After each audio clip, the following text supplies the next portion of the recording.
trái cây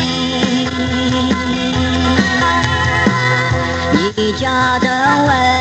cần bù nhu ăn theo yang gì ta hi ya mây đêm nhị hang chín ya nhang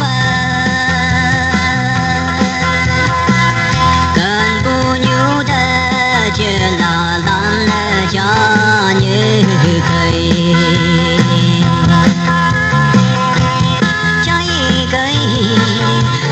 cần bao nhiêu đã cháy gì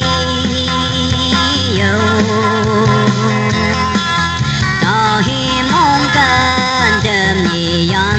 tay yang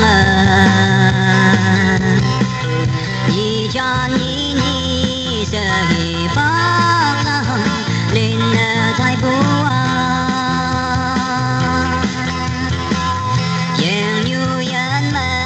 phơm hà lan lên bukit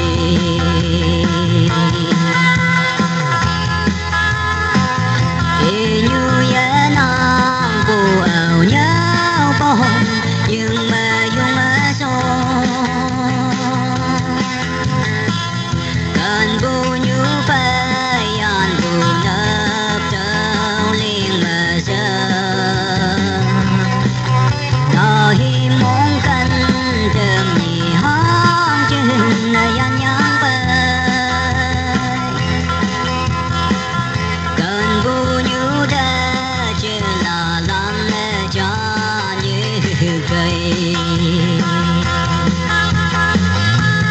trái cây sẽ cần bu như đã cháy gì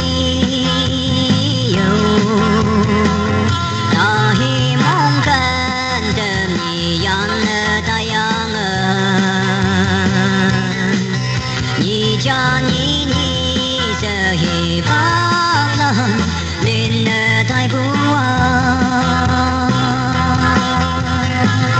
yang như yan mà phơm hà lan lên bukit